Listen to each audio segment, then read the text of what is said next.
جو خراب ہو جانا چاہیے وہ صحیح ہے، اور جو تھوڑا بہت بچ سکتا تھا وہ خراب ہو چکا، وہ بالکل ختم ہو چکا۔ اللہ نے پہلے ان کو زندہ کیا، پھر انہی کے سامنے گدھے کو پھر سے زندہ کیا، گوشت اور ہڈیاں، اور پھر اس کے اوپر گوشت اور ایسے چڑھا کے پورا کھڑا کیا۔ تو کہا کہ فلما تبین لہ، جب دیکھ لیا انہوں نے کہ واقعی اللہ رب العالمین طاقت رکھتا ہے، قال اعلم ان اللہ علی کل شیء قدیر، بے شک اللہ ہر چیز پر طاقت رکھتا ہے۔ اس کے بعد وہ ابراہیم علیہ السلام کا واقعہ ہے، وہ بھی بڑا مشہور ہے، وہ 4 پرندوں والا مشہور واقعہ ہے کہ اللہ کیسے زندہ کرے گا مجھے دکھا۔ تو اللہ نے پھر ان سے کہا کہ ایسے ذبح کرو اور ان کا قیمہ بناؤ، اور پھر اس کے بعد گردن اپنے پاس رکھو، اور اس طریقے وہ بڑا لمبا واقعہ ہے۔ تو کل ملا کر ابراہیم علیہ السلام نے سب کو کاٹا، ذبح کیا اور پہاڑوں پہ رکھا، اور اس کے بعد میں ایک ایک جانور کو، ایک ایک پرندے کو آواز لگائی، جو بھی پرندے انہوں نے اکٹھا کیے تھے، ذبح کیے تھے، وہ آواز لگائی، اور آواز لگانے کے بعد ادھر سے پر آئے، ادھر سے پیر، ادھر سے گردن، ادھر سے اس کا بدن، اور اس طریقے سے وہ اڑتے ہوئے آئے، اور آنے کے بعد ایک ایک پرندہ آتا، اور جس کا جو حصہ تھا وہ اس میں مل جاتا، اور وہ پرندہ پھر سے زندہ ہو جاتا جس طریقے سے پہلے زندہ تھا۔ ابراہیم علیہ السلام نے اپنی آنکھوں سے دیکھا کہ اللہ رب العالمین کس طریقے سے مرنے کے بعد زندہ کر رہا ہے۔ تو یہ بالکل برابر میں دونوں واقعات کو بیان کیا گیا۔ پہلے اکثر جو پڑھائی ہوا کرتی تھی تو تھیوری سمجھا دی جاتی تھی، زیادہ سے زیادہ یہ ہوتا تھا کہ استاد یا ٹیچر بلیک بورڈ پہ لکھ کے بتا دیا کرتے تھے، تھوڑا بہت سمجھا دیا کرتے تھے، تھوڑا بہت ایسا ہوتا تھا۔ لیکن آج جو پڑھائی ہو رہی ہے، آپ دیکھیے کہ تھیوری اور پریکٹیکل دونوں چلتا ہے، اور آج اتنا ہو چکا ہے کہ آپ کسی اچھے سے اسکول میں چلے جائیے، کسی اچھے سے کالج کے اندر چلے جائیے، کسی اچھے سے یونیورسٹی کے اندر آپ چلے جائیے، تو آپ دیکھیں گے انہوں نے، ٹیچر نے کہا کہ بال، تو پروجیکٹر پہ بال بن کے آ گئی۔ ٹیچر نے کہا کہ پیرٹ، تو پروجیکٹر پہ وہاں لگا ہوا ہے، پورا بورڈ لگا ہوا ہے، اس پہ وہ پرندہ بن کے آ گیا۔ جیسا جیسا ٹیچر بولتا جا رہا ہے ویسی ویسی چیزیں پروجیکٹر پہ آتی چلی جا رہی ہیں، اسکرین پہ آتی چلی جا رہی ہیں، بلیک بورڈ پہ آتی چلی جا رہی ہیں۔ ایسا ہوتا ہے کہ نہیں؟ اب آپ دیکھیے یہ پڑھائی جو ہے نا، یہ بہت آسان ہوتی چلی جا رہی ہے۔ ادھر نام لیا اور ادھر پروجیکٹر پہ، اسکرین پہ، پردے پہ وہ چیز دکھ رہی ہے آپ کو۔ تو ابراہیم علیہ السلام کا معاملہ بھی ایسا تھا کہ اللہ نے تھیوری تو ان کو بتائی تھی کہ ہم زندہ کریں گے، لیکن وہ دیکھنا چاہتے تھے کیسے زندہ کریں گے۔ آج کی پڑھائی نے آ کے اس مسئلے کو حل کر دیا کہ کیسے ہوا ہوگا۔ اور اس کے بعد اللہ رب العالمین نے اللہ کے راہ میں جو خرچ کیا جاتا ہے نا، اس کی فضیلت بیان فرمائی۔ فرمایا مثل الذین ینفقون اموالہم فی سبیل اللہ کمثل حبۃ انبتت سبع سنابل فی کل سنبلۃ مئۃ حبۃ۔ اللہ کے راستے میں خرچ کرنے کی مثال اس طریقے سے کہ جیسے آپ نے 1 روپیہ خرچ کر دیا، اس کی مثال سن لو۔ کمثل حبۃ انبتت سبع سنابل، جیسے ایک دانہ ہوتا ہے جو زمین سے نکلتا ہے، اس دانے کے اندر 7 بالیاں نکلتی ہیں، اور پھر ہر بالی کے اندر 100 دانے نکلتے ہیں، یعنی ایک دانے کے اندر 700 دانے نکل آتے ہیں۔ وہ ایک دانہ اپنے اندر سے 700 دانے نکال دیتا ہے۔ فرمایا اسی طریقے سے اللہ کے راستے میں 1 روپیہ خرچ کرنے کی مثال ہے، ایک کے بدلے 700 تک اللہ رب العالمین دے دیتا ہے۔ اور آگے اللہ نے فرمایا کہ یہ لمٹ نہیں ہے، یہ حد نہیں ہے، واللہ یضاعف لمن یشاء۔ اور اگر اللہ تمہاری نیتوں کو دیکھ لے، خلوص ہے، تمہاری نیتوں کو دیکھ لے، اور اللہ تمہارے مال کو دیکھ لے، تمہاری نیتوں کو، تمہارے خلوص کو دیکھے، واللہ یضاعف لمن یشاء، تو اللہ 1 روپے کے 700 نہیں بلکہ اس سے بھی زیادہ تم کو دے سکتا ہے، اس سے بھی زیادہ تمہاری نیکیوں کو بڑھا سکتا ہے۔ واللہ یضاعف لمن یشاء، اللہ اس سے بھی زیادہ دینے پر طاقت رکھتا ہے۔ ایک صحابی ایک مرتبہ اللہ کے نبی صلی اللہ علیہ وسلم کے پاس آئے اور ایک اونٹنی صدقہ کر دی، ایک اونٹنی اللہ کی راہ میں دے دی کہ یہ اونٹنی میری طرف سے۔ صحیح مسلم کی روایت ہے، اللہ کے نبی صلی اللہ علیہ وسلم نے جب ان صحابی کو دیکھا کہ وہ اونٹنی اللہ کی راہ میں صدقہ کر رہے ہیں، پیارے نبی نے ارشاد فرمایا لَكَ بِهَا يَوْمَ الْقِيَامَةِ، اے میرے صحابی کل قیامت کے دن یہ اونٹنی اپنے ساتھ میں 700 اونٹنیوں کو لے کر آئے گی۔ اللہ کتنا ثواب عطا فرمائے گا؟ یہ ایک اونٹنی کل قیامت کے دن اپنے ساتھ میں 700 اونٹنیوں کو لے کر آئے گی۔ اسی لیے اللہ کے نبی صلی اللہ علیہ وسلم نے ایک حدیث کے اندر ارشاد فرمایا تھا اتقوا النار، اے لوگو جہنم کی عذاب سے بچو، جہنم کی آگ سے بچو۔ اگر تمہارے پاس میں ایک کھجور ہے تو اس ایک کھجور کو بھی اللہ کی راہ میں صدقہ کر دو، خیرات کر دو، یعنی جس طریقے سے بھی بچ سکتے ہو اللہ کے راستے میں خرچ کر کے اللہ کے عذاب سے بچ جاؤ۔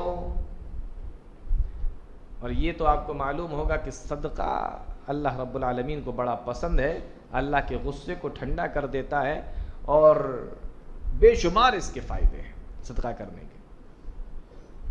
آج بہت سارے لوگ کہتے ہیں کہ ڈاکٹروں سے چیک اپ کرا لیا، ڈاکٹروں کو دکھایا، بیماری پتہ نہیں چل رہی لیکن بیمار ہیں، رپورٹیں نارمل آ رہی ہیں، کچھ بھی سمجھ میں نہیں آ رہا ہے، ڈاکٹر تو کہتا ہے کہ آپ کو کوئی بیماری نہیں لیکن مجھے بیماری ہے۔ کیسے ختم ہو؟ اب علاج بند کر دو، جب ڈاکٹر کہہ رہے ہیں کہ سب کچھ نارمل ہے تو علاج بند کر دو، بس صدقہ شروع کر دو، خیرات شروع کر دو۔ صدقہ و خیرات جب تم، اب وہ بیماری نہیں ہے آپ کو، وہ اللہ کا غصہ ہے آپ پر، وہ بیماری نہیں، وہ اللہ کا غضب ہے، اس کو ختم کرنے کے لیے صدقہ و خیرات چاہیے۔ اللہ کے راستے میں دو گے، اللہ رب العالمین اس پریشانی سے آپ کو نجات عطا فرمائے گا۔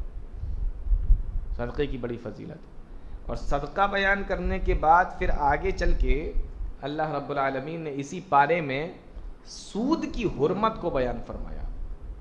سود، انٹرسٹ، بیاج جس کو بولتے ہیں، سود کی حرمت کو اللہ نے بیان فرمایا، اور کہا کہ جو لوگ سود کا کام کرتے ہیں، سودی کاروبار کرتے ہیں، غور سے سننا، فرمایا الذین یاکلون الربا لا یقومون الا کما یقوم الذی یتخبطہ الشیطان من المس۔ کل قیامت کا دن ہوگا، اللہ رب العالمین کے سامنے وہ اس طریقے سے آئیں گے جس طریقے سے شیطان نے اس کو کچوکا لگا کر چھو کر اس کو مخبوط الحواس بنا دیا ہو۔ جس طریقے سے کسی انسان کے اوپر شیطانی اثر ہو جاتا ہے تو اس کے عقل پر بھی شیطان کا قبضہ ہوتا ہے، اس کے جسم پر بھی شیطان کا قبضہ ہو جاتا ہے۔ اسی طریقے سے انسان کل قیامت کے دن آئے گا اور میدان محشر میں سارے لوگ دیکھ کر سمجھ جائیں گے کہ یہ دنیا کے اندر سود کا کام کرتا تھا، سودی کاروبار کرتا تھا۔ اور آپ کو حیرت ہوگی سن کر، اللہ نے کسی گناہ کے بارے میں اتنا سخت الفاظ اپنے قرآن میں نہیں کہا، اللہ نے کسی بھی گناہ کے بارے میں اتنے سخت الفاظ قرآن کے اندر بیان نہیں فرمائے، نہ زنا کے بارے میں، نہ قتل کے بارے میں، جتنا کہ سخت الفاظ اللہ رب العالمین نے سود کے بارے میں استعمال فرمائے، سودی کاروبار کرنے والے کے بارے میں استعمال فرمائے۔ اللہ فرماتا ہے یا ایھا الذین آمنوا اتقوا اللہ وذروا ما بقی من الربا، اے ایمان والو تم اللہ سے ڈرو اور جو تم سودی کاروبار کرتے ہو اس سودی کاروبار کو چھوڑ دو، ان کنتم مومنین، اگر تمہارے اندر ذرا سا بھی ایمان باقی ہے۔ پہلے تو تنبیہ کر دی کہ کاروبار اگر کر رہے ہو تو سودی مت کرو، کر رہے تھے تو چھوڑ دو۔ اور آگے اللہ فرماتا ہے وہ الفاظ جو کسی گناہ کے بارے میں اللہ نے قرآن کے اندر بیان نہیں فرمائے، اللہ فرماتا ہے فَإِن لَّمْ تَفْعَلُوا فَأَذَنُوا بِحَرْبٍ مِّنَ اللَّهِ وَرَسُولِهِ، اگر تم نے سودی کاروبار نہیں چھوڑا، اگر تم سودی کاروبار کرتے رہے، فَإِن لَّمْ تَفْعَلُوا فَأَذَنُوا بِحَرْبٍ مِّنَ اللَّهِ وَرَسُولِهِ، تو اللہ اور اس کے رسول سے جنگ کرنے کے لیے تیار ہو جاؤ۔ معلوم یہ ہوا کہ جو کاروبار سود کا کرتا ہے، جو سودی کاروبار کرتا ہے، جو بیاج کا پیسہ کھا رہا ہے، جو سودی کاروبار کر رہا ہے وہ گویا کہ اللہ اور اس کے رسول سے جنگ کر رہا ہے۔ اب آپ دعویٰ کرتے رہیے کہ ہم پکے سچے مسلمان ہیں، ہم ایمان والے ہیں، ہم اللہ کے نیک بندے ہیں، آپ کتنا بھی کاروبار کرتے رہیے اور آپ کتنا بھی دعویٰ کرتے رہیے، لیکن اگر آپ سودی کاروبار کر رہے ہیں تو گویا کہ آپ اللہ اور اس کے رسول سے جنگ کر رہے ہیں۔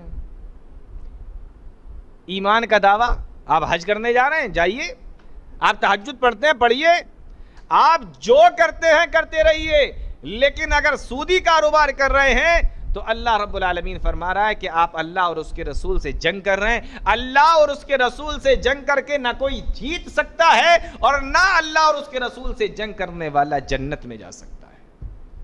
معلوم یہ ہوا کہ آپ کے عمرے بھی بیکار، آپ کے حج بھی بیکار، آپ کا صدقہ و خیرات بھی بیکار، آپ کی لمبی لمبی نمازیں اور تہجد کی عبادتیں سب بیکار۔ وجہ یہ ہے کہ آپ سودی کاروبار کرتے ہیں، اور یہ اتنا خطرناک گناہ ہے، اتنا زبردست یہ گناہ ہے، اس کے بارے میں اللہ کے نبی صلی اللہ علیہ وسلم نے فرمایا لعن اللہ آکل الربا وموکلہ وکاتبہ وشاہدیہ، اللہ لعنت فرمائے اس آدمی پر جو سودی کاروبار کر کے کھائے، اللہ اس پہ بھی لعنت فرمائے جو کھلائے کھائے، یعنی دینے والے پر بھی لعنت، لینے والے پر بھی لعنت، یعنی کھا رہا ہے جو اس پہ بھی لعنت، جس نے دیا ہے جو کھلا رہا ہے اس پر بھی اللہ کی لعنت۔ وَكَاتِبَهُ، آپ پڑھے لکھے آدمی تھے، دو لوگ سودی کاروبار کر رہے تھے، آپ کو انہوں نے بلا لیا کہ تھوڑا سا لکھ دو، میں ان کو سود پہ پیسہ دے رہا ہوں۔ آپ نے سوچا کہ یہ تو مجھے بڑی عزت دے رہا ہے، لاؤ میں لکھ دیتا ہوں، میرا کیا جاتا ہے۔ فرمایا وَكَاتِبَهُ، جو اس کا منشی اور منیم بن جائے، کاتب بن جائے، جو ان کو لکھ کے دے دے۔ پیارے نبی فرماتے ہیں اس آدمی پر بھی اللہ کی لعنت ہو۔ یہاں تک کہ اگر آپ کے برابر والی گلی میں کوئی سودی کاروبار کرنے والا رہتا ہے اور آپ سے اس نے کسی دوسرے نے پوچھ لیا یہاں پر فلاں صاحب کا ہے جو سود پہ پیسہ دیتے ہیں، آپ نے کہا یہ گلی چھوڑ کے فلاں گلی میں چلے جانا، کالے رنگ کا جو دروازہ آپ کو ملے گا وہی ان کا مکان ہے، یہ نام ہے ان کا، یہ نام لے کے پوچھ لینا۔ آپ نے صرف اتنا بتا دیا، پیارے نبی نے فرمایا لعن اللہ شاہدیہ، جس نے یہ بتایا، صرف راستہ بتایا، اللہ کے نبی صلی اللہ علیہ وسلم ارشاد فرماتے ہیں اللہ اس آدمی پر بھی لعنت فرمائے۔ اور کیسی لعنت؟ یہ نہیں کہ کھانے والے کو کم، بتانے والے کو زیادہ، یا بتانے والے کو کم، کھانے والے کو زیادہ، سب برابر کے شریک ہیں۔ کسی بھی گناہ کے بارے میں اتنے سخت جملے، اتنے سخت الفاظ نہیں آئے قرآن و حدیث کے اندر جتنے اس گناہ کے بارے میں آئے۔ ایک حدیث ہے، اللہ کے نبی صلی اللہ علیہ وسلم ارشاد فرماتے ہیں کہ سود کے الربا 73 بابا، سود کے 73 گناہ ہیں یا 73 درجے ہیں، سود کے 73 دروازے، 73 گناہ، 73 درجے ہیں۔ اللہ کے نبی صلی اللہ علیہ وسلم ارشاد فرماتے ہیں ایسرها ان ينكح الرجل امه، ان 73 گناہوں میں سود کے 73 درجے، 73 گناہ ہیں، ان میں سب سے ہلکا گناہ یہ ہے کہ کوئی انسان اپنی ماں کے ساتھ میں زنا کر لے، یہ سب سے ہلکا گناہ ہے۔ سود کا سب سے ہلکا گناہ کیا ہے؟ آدمی اپنی ماں کے ساتھ میں زنا کر لے، یہ سب سے ہلکا گناہ ہے۔ آپ اندازہ کیجئے، پیارے نبی نے ارشاد فرمائے ایسے 73 درجے ہیں، اس سے اوپر، اب آپ اس سے اوپر جائیے، آپ یہ سب سے ہلکا والا پیارے نبی نے۔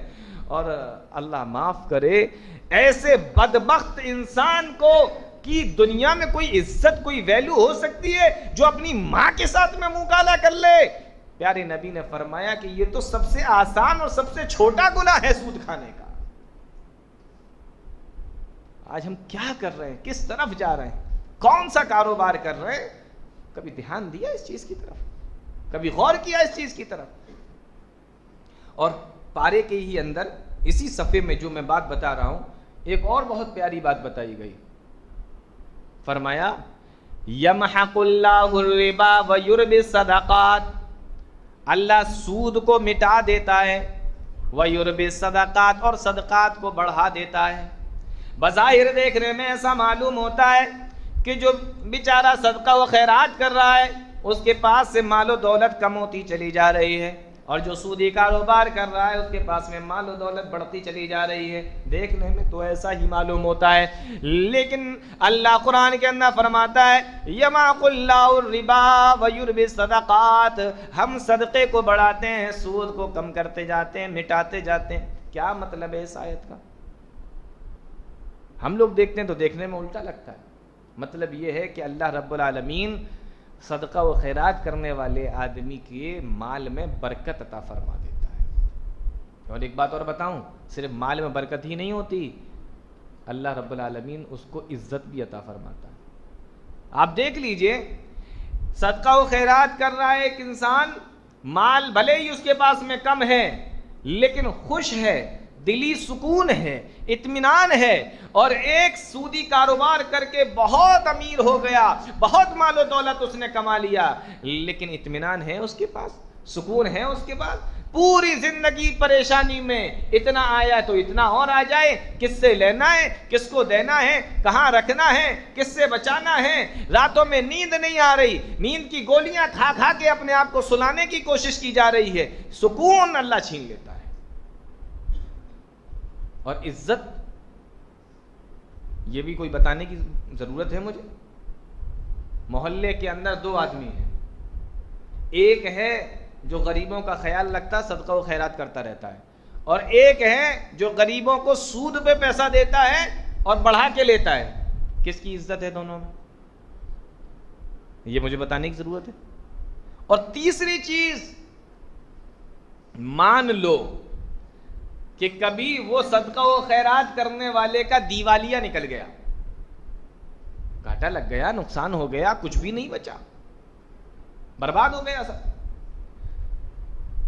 تو جن لوگوں کو وہ دیتا ہے نا، وہ اس کی اگر مدد نہیں بھی کر سکتے تو کم سے کم دعائیں تو ضرور دیں گے کہ بہت اچھا آدمی تھا، اللہ تعالیٰ اس کو صحیح کر دے، اس طریقے۔ اور سودی کاروبار کرنے والا آدمی کا مان لو کبھی دیوالیہ نکل گیا، وہ برباد ہو گیا، اس کا کاروبار فیل ہو گیا، تو لوگ دعا دیں گے یا گالیاں دیں گے؟ اچھا ہوا، یہ بولیں گے، کیا بولیں گے؟ اچھا ہوا، خون چوس کے رکھ لیا تھا اسے، اللہ نے اچھا کیا، لے لیا اس کا، لاٹھی میں آواز نہیں، وہ دنیا بھر کی بات ہے۔ ہاں، تو یہ فرق ہے سودی کاروبار کرنے والے اور صدقہ و خیرات کرنے والے میں۔ اور ایک آخری بات اور سن لو سود کے تعلق سے، اللہ کے نبی صلی اللہ علیہ وسلم نے فرمایا کہ میں نے جہنم کے اندر دیکھا ایک آدمی ہے خون کی نہر کے اندر، باہر نکلنا چاہتا ہے، جیسے ہی کنارے پہ آتا ہے فرشتہ اٹھا کے پتھر مار دیتا ہے، جب اس کے منہ پہ پتھر لگتا ہے تو وہ دور جا کے گرتا ہے، جب تک فرشتہ دوسرا پتھر اٹھاتا ہے، ادھر سے وہ پھر نکلنے کی کوشش کرتا ہے، پھر آتا ہے، پھر مارا جاتا ہے، پھر خون کی نہر کے اندر۔ اللہ کے نبی صلی اللہ علیہ وسلم فرماتے ہیں میں نے پوچھا کہ کون ہے اور یہ خون کی نہر میں کیسے ڈبکیاں لگا رہا ہے، کیوں اس کے منہ پہ پتھر مارے جا رہے ہیں؟ پیارے نبی کو بتایا، حضرت جبریل امین نے کہا اللہ کے نبی یہ وہ آدمی ہے جو دنیا میں سودی کاروبار کیا کرتا تھا، سود کھایا کرتا تھا۔ تو قرآن کریم کے اندر، حدیثوں کے اندر بڑے سخت الفاظ سود کے تعلق سے بیان ہوئے ہیں، تو اس لیے اس کو ایک دم بند کر دیا جائے، اس کو ایک دم ختم کر دیا جائے۔ اگر کوئی کرتا ہے تو اس کو بند کر دو۔ آپ کا جو اپنا پیسہ ہے، جتنا دیا ہے آپ نے اتنا لے سکتے ہو، اس سے زیادہ نہیں۔ اچھا ایک چیز دیکھیے، جب سودی کاروبار ختم ہو گیا، نہیں کر سکتے، تو سود نہیں کھا سکتے، نہیں لے سکتے، نہ دے سکتے، تو اب کوئی آپشن ہے؟ اسلام نے کوئی آپشن دیا؟ جی، اسی کی اگلی جو آیت ہے نا، اس میں اسلام نے آپشن دیا، اللہ نے آپشن دیا قرض کا۔ ایک دوسرے سے قرضہ لے سکتے ہو، قرضہ دے سکتے ہو۔ یا ایھا الذین آمنوا اذا تداینتم بدین الی اجل مسمى فاکتبوا، یہ پوری آیت کے اندر قرض کا کے بارے میں بیان کیا جا رہا ہے۔ اے ایمان والو، جب تم ایک دوسرے سے آپس میں قرضہ لو یا دو تو تین چیزوں کا خیال رکھو۔ قرضے میں تین چیزوں کا خیال رکھو۔ کیا؟ پہلی چیز تو یہ کہ کسی کو گواہ بنا لو، ہم نے آپ سے لیا، کسی تیسرے کو بھی بلا لو، آپ نے مجھ سے لیا، کسی تیسرے انسان کو بھی بلا لو، پہلے نمبر گواہ بنا لو۔ نمبر دو، آپ کب دیں گے یہ بھی متعین کر لو، 1 مہینے کے بعد، 1 سال کے بعد، 2 مہینے کے بعد، 2 دن کے بعد آپ دیں گے کب، اس کو بھی متعین کر لو۔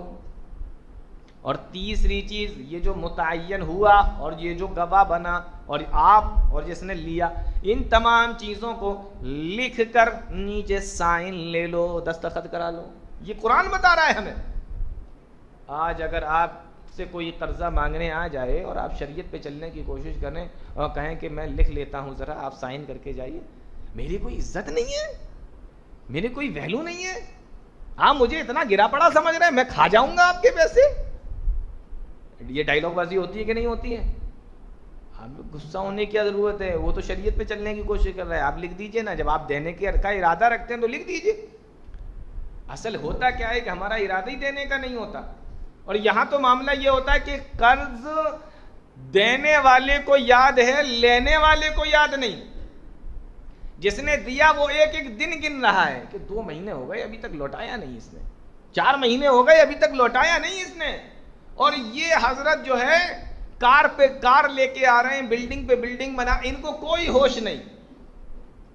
آپ جا کے جب ان کو ٹوکو گے کہ وہ آپ کے اوپر قرضہ ہے تمہارا، ہاں وہ تو بھول ہی گیا تھا، لوگ ان کو یاد تک نہیں. وہ دن گن رہا ہے، ان کو یاد نہیں، لینے والے کو الٹا معاملہ چل رہا ہے بالکل. تو آپشن ہے، کیا ہے کہ آپ لکھوائیے، گواہ بنائیے، سائن لیجئے اور متعین کیجئے کہ آپ دیں گے کب. یہ 3 کام کر لیجئے، آپ کسی سے قرضہ لے بھی سکتے ہیں، کسی کو قرضہ دے بھی سکتے ہیں، کوئی عرض کی بات. اور اس کے بعد سورہ بقرہ ختم ہو رہی ہے، تو جہاں پہ سورہ بقرہ ختم ہو رہی ہے اس کی جو 2 آیتیں آخر کی ہیں وہ یاد کر لیجئے، وہ بہت فضیلت والی ہیں. آمن الرسولوں سے فانصرنا علی القوم الکافرین تک، ٹھیک ہے نا. یہ دونوں آیتوں کو یاد کر لیجئے. اللہ کے نبی صلی اللہ علیہ وسلم نے فرمایا کہ جس نے ان 2 آیتوں کو رات میں سوتے وقت پڑھ لیا، آگے کا جملہ ہے حدیث کا کہ فی لیلتن کا فتح ہو، یہ 2 آیتیں اس کے لیے کافی ہو جاتی ہیں. اب پیارے نبی نے یہ نہیں فرمایا کہ کس چیز سے کافی ہو جاتی ہیں، پوری رات عبادت کرنے سے کافی ہو جاتی ہیں، تہجد کی نماز پڑھنے سے کافی ہو جاتی ہیں، اس کی اللہ کی طرف سے حفاظت کرنے کے لیے کافی ہو جاتی ہیں. یہ نہیں فرمایا. یہ آپ سوچئے، پیارے نبی نے تو یہ فرمایا کہ فی لیلتن کا فتح ہو، آپ یاد کرو اور اس کے اوپر یقین کر کے سو جاؤ. تو یہ دونوں آیتیں بڑی فضیلت والی ہیں. اور ایک فضیلت اور بتاؤں اس کے آخر میں ایک دعا ہے جو یہاں سے شروع ہوتی ہے، ربنا لا تؤاخذنا ان نسینا او اخطانا. اے ہمارے پروردگار، ہم سے جو غلطی ہو گئی ہے، جو بھول چوک ہو گئی ہے، اس پہ تو ہم سے ہماری پکڑ نہ کرنا، ہمارا مواخذہ نہ کرنا. ربنا ولا تحمل علينا اصرا كما حملته على الذين من قبلنا. اے اللہ، ہم سے پہلے لوگوں کے اوپر جو تو نے بوجھ ڈالا تھا، اے میرے پروردگار ایسا بوجھ میرے اوپر نہ ڈالنا. ربنا ولا تحملنا ما لا طاقة لنا به. اور اے ہمارے پروردگار، جس بوجھ کو ہم اٹھا نہیں سکتے وہ بوجھ بھی میرے اوپر نہ ڈالنا. آج ہوتا ہے نا انسان کے اوپر کتنی ذمہ داریاں ہوتی ہیں. پتہ چلا والد کا سایہ سر سے اٹھ گیا، والد ختم ہو گئے، پورے گھر کی ذمہ داری اسی کے اوپر. علاج نہیں کرا سکتے، بیماری بہت بڑی آ گئی، اب پریشان گھوم رہا ہے. نہیں ہوتا ایسا؟ ہاں، یہ یاد کریے یہ دعا، ربنا ولا تحمل علينا اصرا كما حملته على الذين من قبلنا. ہم سے پہلے لوگوں پہ جو تو نے بوجھ ڈالا وہ بوجھ میرے اوپر مت ڈالنا. ربنا ولا تحملنا ما لا طاقة لنا به. اور اے میرے پروردگار، وہ بوجھ بھی میرے اوپر مت ڈالنا جس بوجھ کو ہم اٹھا نہ سکیں. ولا تحملنا ما لا طاقة لنا به واعف عنا. ابھی دعا ختم نہیں ہوئی. واعف عنا، اے ہمارے پروردگار ہم سے درگزر فرما، یعنی ہمیں معاف کر دے. واعف عنا واغفر لنا، اور صرف معاف ہی مت کر، ہمیں ہماری مغفرت بھی فرما دے، ہمیں بخش بھی دے. ورحمنا، اور ہمارے اوپر رحم بھی فرما، ہمارے اوپر اپنی رحمتوں کا نزول بھی فرما. ورحمنا انت مولانا، اے ہمارے پروردگار تو ہی ہمارا کارساز ہے، تو ہی ہمارا حامی اور مددگار ہے. انت مولانا فانصرنا علی القوم الکافرین، تو کافر قوم پر بھی ہماری مدد فرما. اب جا کے دعا ختم ہے. اس دعا کو یاد کر لیجئے. اور اس میں سب سے تعجب کی بات اب میں آپ کو بتاؤں، یہ دعا سورہ بقرہ کی آخر کی آیت قرآن کریم کی آیت، قرآن کریم کے اندر اللہ رب العالمین نے ہمیں بتائی، لیکن اللہ کے نبی صلی اللہ علیہ وسلم نے ہمیں کیا بتایا؟ مسلم شریف کی روایت ہے، پیارے نبی نے ارشاد فرمایا کہ جب کوئی اللہ کا بندہ اللہ سے ان الفاظوں کے ذریعے سے دعا مانگتا ہے، ان الفاظوں کے ذریعے سے اللہ سے دعا کرتا ہے، جب وہ کہتا ہے ربنا لا تؤاخذنا ان نسینا او اخطانا، اللہ عرش سے آواز لگاتا ہے قال اللہ نعم، جب میں نے ایسا کر دیا۔ جب وہ کہتا ہے ربنا ولا تحمل علینا اسرا کما حملتہ علی الذین من قبلنا، آسمان سے آواز آتی ہے قال اللہ قد فعلت، جا میں نے ایسا بھی کر دیا۔ جب وہ کہتا ہے ربنا ولا تحملنا ما لا طاقت لنا بھی، یعنی آپ دعا کو مانگتے جا رہے ہیں، ہر جملے کے آخر میں آپ نے کہا واعف عنا، اللہ کہتا ہے جا ایسا ہی ہوگا۔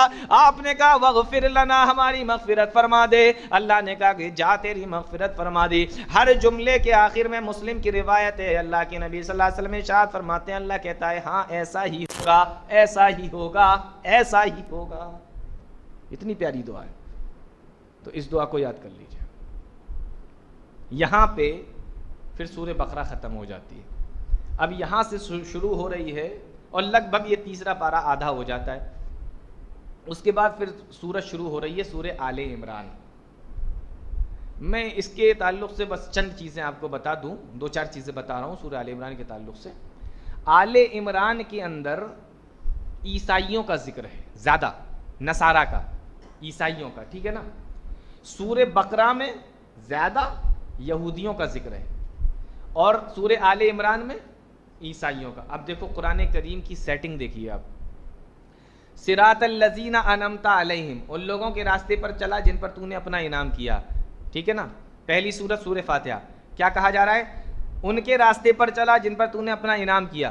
غیر المغضوب علیہم، جن پر تیرا غضب نازل ہوا، یعنی یہودیوں کے راستے پر نہیں، ولا الضالین، اور جو گمراہ ہو گئے یعنی نصارہ، عیسائیوں کے راستے پر بھی نہیں۔ سورہ فاتحہ کے آخر میں پہلے ذکر ہے یہودیوں کا، اس کے بعد ذکر ہے عیسائیوں کا۔ اب جب سورہ فاتحہ کے بعد جو سورت شروع ہو رہی ہے تو اس کے اندر پہلے ذکر ہے یہودیوں کا۔ جیسے سورہ فاتحہ میں ذکر پہلے یہودیوں کا تھا، تو جب دوسری سورت آئی تو پہلے یہودیوں ہی کو ذکر کیا گیا، اور جب جیسے وہاں پر بعد میں عیسائیوں کا ذکر تھا، تو اب سورہ بقرہ کے بعد جو دوسری سورت آ رہی ہے تو اب اس میں عیسائیوں کا ذکر کیا۔ قرآن کی سیٹنگ دیکھیے آپ، نہیں سمجھ میں آیا؟ آ گیا نا؟ سیٹنگ دیکھیے، مطلب آپ قرآن کے اندر نقطہ زبر زیر شوشہ، اس میں تو کمی نکال ہی نہیں سکتے، قرآن کی سیٹنگ کے اندر بھی آپ کمی نہیں نکال سکتے۔ یہ ہے اللہ رب العالمین کا کلام۔ اب میں قرآن کی سیٹنگ کے تعلق سے آپ کو بتاؤں تو ابھی 11 بج جائیں گے، ٹائم ختم ہو جائے گا، ہے نا۔ قرآن کریم کی اتنی زبردست سیٹنگ ہے، اسی پر بحث کر لو، صرف اسی بات پر، غیر المغضوب علیہم ولا الضالین۔ دیکھیے سورہ فاتحہ میں پہلے یہودیوں کا ذکر ہے، بعد میں عیسائیوں کا ذکر ہے، ٹھیک ہے نا۔ اب مجھے ایک بات بتائیے، آپ دھیان سے سننا، مدینہ کے آس پاس کون رہتا تھا؟ یہودی یا عیسائی؟ یہودی رہتے تھے نا، 3 قبیلے آباد تھے یہودیوں کے۔ تو نبی کے پاس میں کون تھا؟ یہودی، نبی کے پاس یہودی تھے، عیسائی دور پہ تھے، بات سمجھ میں آ رہی؟ اب غیر المغضوب علیہم ولا الضالین کو دیکھو، پہلے یہودی پاس رہتے ہیں تو یہودیوں کا ذکر پہلے، اور عیسائی دور رہتے ہیں تو ان کا ذکر یہودیوں کے بعد۔ یہ ہے قرآن کی سیٹنگ۔ اور بتاؤں، دیکھیے دنیا میں پہلے یہودی آئے یا عیسائی آئے؟ یہودی آئے نا، اور یہاں غیر المغضوب علیہم ولا الضالین میں پہلے کس کو بیان کیا گیا؟ یہ ہے قرآن کریم، اللہ رب العالمین کی بہت زبردست کتاب ہے یہ۔ تو سورہ آل عمران میں بتا رہا تھا، ابھی سورہ فاتحہ چھوڑ دیجئے، وہ تو 1 گھنٹہ بات ہو چکی ہے اس پہ، سورہ فاتحہ پہ پہلے ہی دن۔ سورہ آل عمران، سورہ آل عمران میں عیسائیوں کا ذکر ہے زیادہ، اور شروعات یہاں سے ہو رہی ہے، الف لام میم اللہ لا الہ الا هو الحی القیوم۔ الف لام میم کے بارے میں بات کر چکا ہوں، یہ حروف مقطعات ہیں، ان کا ترجمہ نہیں ہوتا. آگے جو ہے اللہ لا الہ الا هو الحی القیوم، اللہ ہی معبود برحق ہے، وہی حی اور قیوم ہے، وہی زندہ رہنے والا اور قائم رہنے والا ہے. اللہ ہی عبادت کے لائق ہے، کیوں؟ اس لیے کہ وہ حی ہے اور قیوم ہے، زندہ رہنے والا اور قائم رہنے والا. تو یہ بھی تو کہا جا سکتا تھا نا کہ اللہ ہی عبادت کے لائق ہے کیونکہ وہ غفور الرحیم ہے، اللہ ہی عبادت کے لائق ہے کیونکہ وہ ہر چیز پر طاقت رکھتا ہے، کچھ بھی کہا جا سکتا تھا. لیکن وہ زندہ ہے اور قائم رہنے والا ہے، یہ کہنے کی کیا ضرورت ہے؟ اس لیے کہ اس صورت کے اندر عیسائیوں کا ذکر آ رہا ہے. عیسائیوں نے حضرت مریم اور حضرت عیسیٰ کو اللہ بنا رکھا ہے، اپنا معبود بنا رکھا ہے. اللہ یہ بتانا چاہ رہا ہے کہ جب وہ زندہ ہی نہیں ہے، ان کو موت آنا ہے، وہ معبود کیسے ہو سکتے ہیں؟ جو قائم ہی نہیں ہے، جو ہمیشہ قائم رہ نہیں سکتے، وہ معبود کیسے ہو سکتے ہیں؟ اس لیے اللہ نے لا الہ الا ہوا کے بعد الحی القیوم لے کر آئے، ورنہ وہاں غفور الرحیم بھی ہو سکتا تھا، علی کل شیء قدیر بھی تو ہو سکتا تھا. لیکن آگے عیسائیوں کا ذکر آ رہا ہے، اور وہ مریم کو بھی اور عیسیٰ کو بھی اللہ معبود مانتے ہیں، رب مانتے ہیں، عبادت کرتے ہیں. تو اللہ نے کہا کہ جب مریم کا انتقال ہو گیا اور عیسیٰ کو بھی موت آنا ہے، تو جو زندہ ہی نہیں ہوگا وہ معبود کیسے ہو سکتا ہے؟ یہ دلیل دی جا رہی ہے، کیونکہ اللہ کو معلوم ہے کہ آگے عیسائیوں کا ذکر. بات سمجھ میں آ رہی ہے؟ اب اس میں بہت ساری چیزیں بیان کی گئی ہیں، میں ایک دو چیز بیان کر دیتا ہوں. سورہ آل عمران کے اندر مریم علیہ السلام جب پیدا ہوئیں، غور سے سننا، مریم علیہ السلام جب پیدا ہوئیں، ان کی ماں نے نظر مانی تھی کہ ہم ان کو بیت المقدس کے لیے دے دیں گے، ان کی خدمت وہیں خدمت کرے اور عبادت کرے. اب سوال یہ تھا کہ مریم کی دیکھ بھال کون کرے گا بیت المقدس کے اندر؟ کون دیکھ بھال کرے گا؟ تو مریم علیہ السلام کے خالو تھے جن کا نام تھا حضرت زکریا. یہ بھی اللہ کے نبی تھے، قرآن میں ذکر ہے نا حضرت زکریا کا.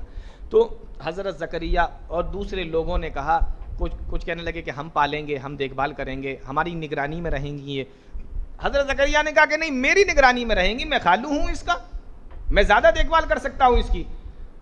تو یہ ہوا کہ قرعہ اندازی کر لو، وہ پرچیاں ڈالی جاتی ہیں نا جس کا نام نکل آئے، ہاں، تو کہا کہ قرعہ اندازی کر لو. تو جب قرعہ اندازی کی گئی تو زکریا علیہ السلام کا نام نکلا. قرآن نے جو بیان کیا، جو میں بتانا چاہ رہا ہوں وہ دیکھو. قرآن نے کہا وَمَا كُنْتَ لَدَيْهِمْ إِذْ يُلْقُونَ أَقْلَامَهُمْ أَيُّهُمْ يَكْفُلُ مَرْيَمَ وَمَا كُنْتَ لَدَيْهِمْ إِذْ يَخْتَصِمُونَ.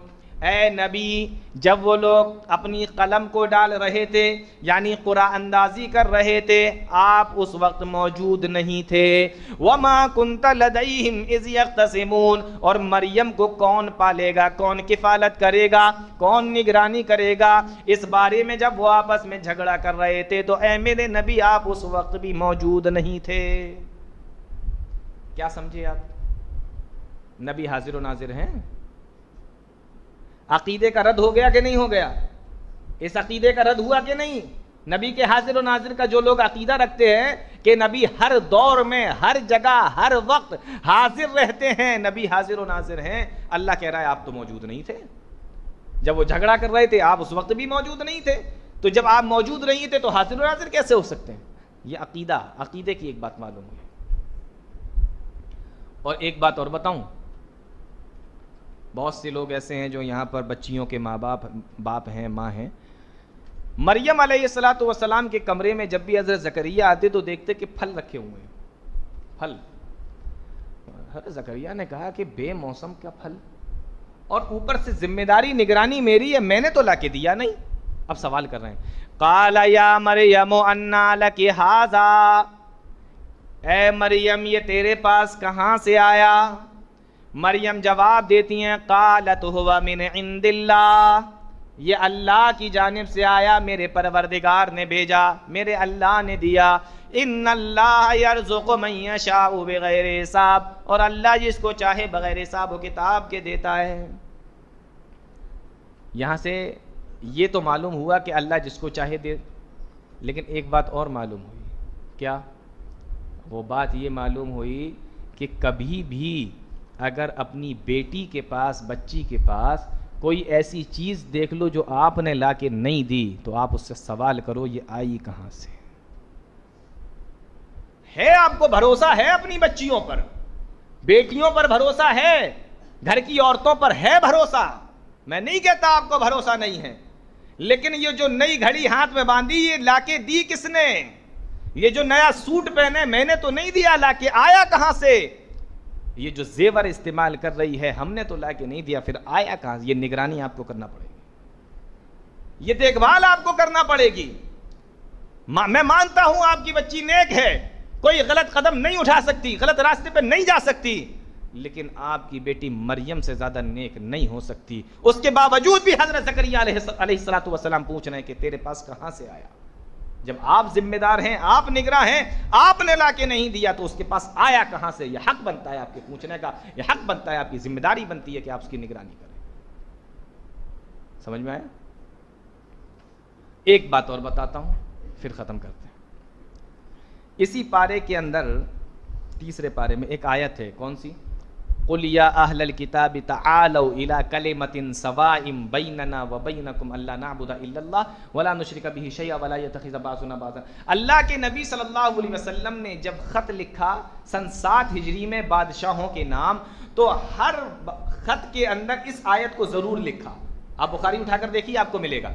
ہر خط کے اندر اللہ کے نبی صلی اللہ علیہ وسلم نے اس آیت کو ضرور لکھا کہ اے اہل کتاب, آؤ اس ایک کلمے کی طرف جو ہم میں اور تمہارے درمیان میں برابر ہے کہ اللہ کے علاوہ کسی کی عبادت نہیں کریں گے, اس کے ساتھ شرک نہیں کریں گے, وَلَا يَتَّخِذَ بَعْضُنَا بَعْضًا أَرْبَابًا مِّن دُونِ اللَّهِ, اس کے علاوہ کسی کو رب نہیں بنائیں گے. یہ تو تمہاری کتابوں میں بھی ہے, یہ ہماری کتاب کے اندر بھی ہے, تو جو سب لوگوں کی کتاب کے اندر جب یہ چیز ہے تو اس پر تو متفق ہو جاؤ, یعنی ایک اللہ پر ایمان لانے پر تو اتفاق کر لو. یہ آیت اللہ کے نبی صلی اللہ علیہ وسلم نے ہر خط کے اندر لکھی, اور خط کس کو بھیجے؟ غیر مسلم بادشاہوں کے پاس. آج ہمارے یہاں بھی اگر کسی کو کچھ لکھنا ہوتا ہے نا تو بسم اللہ الرحمن الرحیم کی جگہ 786 لکھ دیتے ہیں, کہتے ہیں کہ بے ادبی نہیں ہوگی, گستاخی نہیں ہوگی. آپ اللہ کے نبی سے زیادہ بہتر سمجھتے ہیں قرآن کو, آپ اللہ کے نبی سے زیادہ عزت کرتے ہیں قرآن کی, آپ اللہ کے نبی سے زیادہ جانتے ہیں اس بات کو کہ کہاں ادب ہے, کہاں بے ادبی ہے, کہاں گستاخی ہے, کہاں گستاخی نہیں ہے. پیارے نبی کو معلوم ہے کہ میں خط لکھ رہا ہوں, غیر مسلم بادشاہوں کے پاس لکھ رہا ہوں, اس کے باوجود بھی قرآن کریم کی آیت کو کوٹ کیا جا رہا ہے, لکھا جا رہا ہے. آج ہم لوگ کیا نہیں, بسم اللہ ہٹا دو 786, بے ادبی نہیں ہوگی, گستاخی نہیں ہوگی. آپ زیادہ سمجھتے ہیں دین کو, پیارے نبی سے بھی زیادہ سمجھتے ہیں. پورے دین کے, پورے قرآن کے شاید آپ لوگوں کو معلوم ہو نمبر بنا ڈالے, بسم اللہ کے اتنے, اعوذ باللہ کے اتنے, سورہ فاتحہ کے اتنے, اس سورت کے اتنے, پورے قرآن کو نمبروں میں بدل ڈالا. میں صرف آپ سے ایک سوال پوچھتا ہوں, صرف ایک سوال, وہ یہ ہے کہ 786 ایک نمبر ہے, جس طریقے سے ایک نمبر ہے, 2 ایک نمبر ہے, 500 یہ نمبر ہی تو ہیں, 1000 یہ نمبر ہی تو ہیں, تو جس طریقے سے اسی طریقے سے 786 بھی ایک نمبر ہے. ساری دنیا کے نمبر کو اکٹھا کر لو, ساری دنیا کے نمبروں کو اکٹھا کر لو, وہ ساری دنیا کے نمبر اکٹھا ہو کر بھی اللہ کے قرآن کی کسی آیت کا مقابلہ کر سکتے ہیں؟ اللہ کے قرآن کی کسی آیت کے برابر ہو سکتے ہیں؟ پھر کہاں سے لائے آپ 786؟ آپ 786 لا کر قرآن کی بے ادبی کر رہے ہیں, آپ یہ نمبر لا کر قرآن کی گستاخی کر رہے ہیں اور بے ادبی کر رہے ہیں. آپ نے پورے قرآن کو نمبروں میں بدل دیا. مان لو کہ اگر سب چیزیں نمبر ہی میں بدل ڈالو تو پھر ایک عجیب سی کیفیت پیدا ہو جائے گی, عجیب سا ماحول ہو جائے گا. کسی کو بلانا ہو کہ مولانا صاحب کہنا ہو تو آپ کہیے کہ 128 ادھر آئیے. اگر کسی سے کہنا ہو کہ السلام علیکم تو کہیے کہ 222, وہ ادھر سے جواب دے گا 222. پھر تو پورا دین ہی ایک عجیب سی کیفیت اور عجیب سا معمہ بن جائے گا. نکاح ہو رہا ہے تو قاضی صاحب یوں کہا کریں گے کیا آپ کو 138 قبول ہے؟ تو لوگ بھی کہیں گے یار یہ نکاح ہو رہا ہے یا دفعہ لگائی جا رہی ہے, دھارائیں لگائی جا رہی ہیں. ویسے ہی لوگ کہتے ہیں کہ یہ شادی میں آدمی قید ہو جاتا ہے اور یہ ہو جاتا ہے, وہ جاتا ہے. تو آپ کو 138 قبول ہے؟ وہ جواب دے گا جی مجھے 138 قبول. اب طلاق دینا ہوگی تو کہے گا کہ جا تجھے 140 دیا, 140 دیا, 140 دیا. آپ جوڑو نا, طلاق کا نمبر 140 آتا ہے ہاں, اور نکاح کا 138 آتا ہے, جوڑو آپ. اور اللہ نہ کرے کسی آدمی کا نمبر 420 نکلتا ہو تو, کسی کے نام کا نمبر 420 نکلتا, نہیں نکل سکتا, نکل سکتا. آواز کو لائیے 420 ادھر, پھر کیا ہوگا؟ تو نمبر نکالنا گستاخی ہے قرآن کی, نمبر نکالنا بے ادبی ہے. اللہ کے نبی صلی اللہ علیہ وسلم سے بہتر کوئی نہ عزت کر سکتا ہے, نہ سمجھ سکتا ہے قرآن کو. اس کے باوجود بھی پیارے نبی قرآن کی آیت ہی لکھا کرتے تھے. اس سے یہ بھی معلوم ہوا کہ اگر کبھی کسی غیر مسلم کو قرآن دینے کی ضرورت پڑ جائے تو اس کو دیا جا سکتا ہے قرآن پڑھنے کے لیے. تو یہ چند چیزیں تھیں جو میں نے تیسرے پارے کے حوالے سے آپ لوگوں کے سامنے رکھی. اللہ تعالیٰ ہم تمام لوگوں کو نیک عمل کی توفیق عطا فرمائے, قرآن و حدیث کو سمجھنے کی, اس پر چلنے کی توفیق عطا فرمائے. آمین. تقبل یا رب العالمین. وآخر دعوانا الحمدللہ رب العالمین. والسلام علیکم.